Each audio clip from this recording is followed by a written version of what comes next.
판상형을 기준으로 만든 인테리어를 그대로 탑상형으로 가져왔다는 것을 알 수 있는데, 이곳의 라인 조명은 모든 라인 조명이 따로 노는 느낌을 주고 있습니다. 그리고 근본적으로 조명의 위치가 문제가 있는데요. 조명이 위쪽에 설치되니까 세탁기 공간이 많이 어두워진다는 단점이 있습니다. 침대의 헤드가 이쪽에 있으면 예민하신 분들은 옆집의 소음을 느끼기도 합니다. 전체적인 아파트의 상품성이 판상형이 훨씬 뛰어난 아파트로 보여지는 것 같습니다.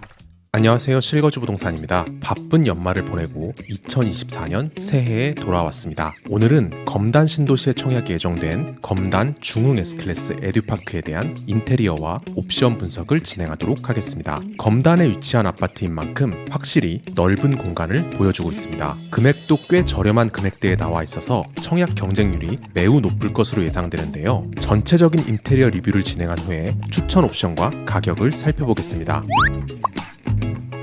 전반적으로 7위 타입은 조금 특이하게 생겼습니다. 거실에 3면 창을 가지고 있는데요. 이 타입은 V자형 단지 배치에 하단에 위치해 있기 때문에 남동향, 남서향의 채광을 고르게 가져갈 수 있는 타입입니다. 사실 그런데 TV 옆쪽에 있는 샤시는 굳이 없었어도 됐을 것 같습니다. 모델하우스에서도 벽걸이 TV를 설치해 놓고 여기에 블라인드를 설치해 놓았는데 이 샤시의 활용도가 떨어진다는 것을 보여주는 예시인 것 같습니다. 이 창은 북서향을 바라보는 창이기 때문에 이쪽으로 채광도 안 될 뿐더러 조망이 좋은 위치도 아닙니다. 이 아파트의 인테리어를 꼼꼼하게 살펴보면 판상형을 기준으로 만든 인테리어를 그대로 탑상형으로 가져왔다는 것을 알 수 있는데, 이런 부분도 비슷한 인테리어를 적용한 것으로 보입니다. 난간대도 철제 난간대를 사용하고 있어서 난간대가 눈에 많이 띄는 모습인데, 3면 창인 만큼 강화유리 난간대를 사용했다면 훨씬 더 개방감이 좋았을 것 같습니다. 바닥은 밝은 색상의 강마루가 시공되고 광폭 타입의 강마루를 옵션으로 선택할 수 있습니다. 거실의 아트월은 대형 아트월이 시공되어 있는데 웰스톤이라고 하는 락 판넬의 일종을 옵션으로 선택할 수 있습니다. 확실히 중간에 끊어짐이 없어서 상당히 깔끔한 느낌을 주고 있는데, 이런 대형 타일 옵션을 세라믹 타일로 구성할 경우 상당히 비싸기 때문에 가격을 타협한 합리적인 소재로 보입니다. 천장에는 기본적으로 우물 천장이 시공되어 있고 특화 조명 옵션을 선택할 수 있는데요. 네 방향이 아니라 두 방향만 시공되어 있어서 아쉬운 모습을 보이고 있습니다. 비용은 확실히 저렴하긴 한데 이 경우엔 비용이 조금 더 추가되더라도 4면까지 깔끔하게 마감되는 것이 더 좋았을 것 같습니다. 다운라이트가 우물천장 안쪽으로 들어가 있는 모습을 볼 수 있습니다. 주방 쪽 천장에는 주로 자이에서 많이 볼 수 있는 조명 스타일인데 우물천장이 연결된 모습이 깔끔한 느낌을 주고 있습니다. 이 아파트가 전반적으로 자이 스타일의 인테리어를 많이 활용했는데 굉장히 특이하게도 시스클라인까지 옵션으로 들어와 있습니다. 다른 아파트에 설치되어 있는 모습은 거의 찾아볼 수가 없는 구성입니다. 시스클라인은 자동으로 환기를 돕는 옵션으로 거실과 주방 정도에 선택하는 것을 추천하는 옵션인데요. 소비자들에게 선택지가 많다는 건 좋은 장점이라고 볼 수 있겠습니다. 7위 타입의 조명에서 조금 특이한 부분은 복도의 라인 조명인데, 라인 조명이 분명히 최근에 인테리어 트렌드로 자리 잡긴 했었는데 이곳의 라인 조명은 전체적으로 완성되지 못한 느낌이 들고 있습니다. 복도의 라인 조명과 주방의 라인 조명이 분절된 모습이고 우물천장도 두 개의 라인만 들어가면서 모든 라인 조명이 따로 노는 느낌을 주고 있습니다. 이것도 마찬가지로 판상형을 기준으로 설계한 뒤에 그대로 탑상형에 적용했기 때문인데, 84 타입과 101 타입을 살펴보시면 우물천장의 라인에 딱 맞춰서 조명이 있다는 것을 알 수 있습니다. 판상형 타입은 주방의 너비가 훨씬 넓기 때문에 주방에도 우물천장이 따로 나와 있는 걸 알 수 있고, 우물천장 내부에도 자이에서 주로 사용하는 타입의 조명이 설치되어 있습니다. 이런 디테일한 영역에서 확실히 판상형이 더 뛰어난 모습을 볼 수 있습니다. 주방을 살펴볼까요? 7위 타입은 주방을 전체적으로 어두운 색상으로 인테리어했습니다. 오히려 84 타입부터는 조금 더 밝은 색상으로 인테리어했는데, 좁은 주방일수록 더 밝게 인테리어를 하고 넓은 주방일수록 차분한 색상으로 인테리어를 해야 하는데 여기는 반대로 되어 있습니다. 이 아파트 주방 옵션에서 특이한 부분은 주방의 후드인데 디자인이 굉장히 멋지죠. 보통 침리형 후드는 풍량이 3단계가 들어가 있는데 이 하츠의 주방 후드는 풍량이 5단계로 세분화되어 있고 5단계에서는 풍량이 굉장히 강하다는 장점이 있습니다. 디자인뿐 아니라 기능까지도 잡은 좋은 후드로 보입니다. 모든 타입에서 주방의 창은 작은 창이 나와 있다는 건 아쉬운 포인트라고 할 수 있겠습니다. 주방의 상판과 벽은 엔지니어드 스톤 옵션을 선택할 수 있는데 벽에 적용되는 엔지니어드 스톤의 범위가 넓다 보니까 비용이 꽤 비싼 편입니다. 엔지니어드 스톤 색상은 두 가지를 선택할 수 있는데 7위 타입에도 84 타입과 101 타입처럼 밝은 색상을 선택할 수 있었다면 했으면 더 좋았을 것 같습니다. 101 타입은 주방 하부장이 조금 더 고급스러운 시트로 마감되는데 이 경우에도 사실은 84 타입처럼 오히려 화이트 톤이 조금 더 깔끔한 모습을 주고 있습니다. 주방 상부장의 경우 유리로 된 플랩도어로 되어 있는데 디자인은 괜찮지만 지문이 남아서 실용성이 조금 떨어지는 데다가 천장 끝까지 마감도 되지 않기 때문에 공간 활용성 측면에서 부족한 편입니다. 이 옵션은 주방 특화 옵션에 포함되어 있는데 전반적으로 주방 특화 옵션이 크게 필요하지 않은 옵션들로 구성되어 있습니다. 가전 옵션도 살펴보겠습니다. 이곳에서 설치 문제로 꼭 선택해야 하는 옵션은 전기 오븐과 인덕션으로 보입니다. 두 개가 같은 자리에 설치되어 있기 때문에 입주해서 다른 브랜드로 설치하려면 전기 공사를 꼭 고려해야 합니다. 이 아파트의 브랜드가 중흥 S클래스인 만큼 가전의 사양에서는 아쉬운 모습을 보이는데 전기 오븐과 인덕션은 사양이 부족한 편이고 식기세척기는 시중의 가격보다 비싼 편입니다. 가전 옵션에서 또 하나 특이한 부분은 의류 관리기인데요. 이건 빌트인 되는 옵션이 아니라 그냥 구매만 해서 배치하는 옵션이라서 옵션이라고 부르기에도 참 애매합니다. 주방 가전 옵션에는 냉장고 옵션이 따로 없는데 냉장고장의 크기가 조금 아쉽습니다. 특히 101 타입에서는 김치냉장고 공간이 조금 더 커야 될 텐데 냉장고장의 크기가 김치냉장고 한 칸짜리밖에 안 들어가는 크기입니다. 오히려 반대편의 장식장이 더 큰 크기가 들어와 있는데 냉장고장의 폭이 이 정도는 되었어야 될 것 같습니다. 주방에 연결된 다용도실에는 실외기실이 다용도실에 같이 있어서 공간이 많이 협소해졌습니다. 전반적으로 공간의 너비에 비해서 구조가 많이 좁은 편인데 워시타워를 올리면 이쪽에 선반을 사용을 못하는 구조인데다가 문이 다용도실 방향으로 열리기 때문에 문 뒤쪽 공간을 활용하기에도 아쉬움이 있습니다. 그리고 근본적으로 조명의 위치가 문제가 있는데요. 전열 교환기의 점검구가 이곳에 설치되면서 천장의 높이가 살짝 낮아졌는데 조명이 위쪽에 설치되니까 세탁기 공간이 많이 어두워진다는 단점이 있습니다. 그리고 천장의 높이가 낮아졌기 때문에 워시타워도 거의 아슬아슬하게 들어갈 것 같습니다. 이런 다용도실의 문제는 84 타입과 101 타입에서도 마찬가지로 아쉬운 모습을 보이는데 특히 공간이 가장 넓어야 할 101 타입에도 이렇게 아쉬운 형태로 공간이 구성되어 있습니다. 안방의 구조도 살펴보겠습니다. 72 타입에서 가장 특이한 게 안방의 구조입니다. 아파트 단지가 V자형의 깊은 구조가 될 때 간혹 이런 타입이 생기는데 보통 남는 공간을 알파룸이나 드레스룸으로 만들고 가벽으로 만들어서 오픈할 수 있는 구조로 만들어주는데 이 아파트는 별도의 선택지 없이 오픈된 구성으로 되어 있습니다. 침실 공간이 넓다는 게 좋긴 한데 수납 공간이 많이 부족한 편입니다. 사실 아파트의 구조상 이쪽 벽은 침대 헤드가 아니라 붙박이장이 위치하는 게 더 좋습니다. 이쪽 벽이 바로 옆 호수의 침실 1과 맞닿아 있기 때문인데요. 침대 헤드가 이쪽에 있으면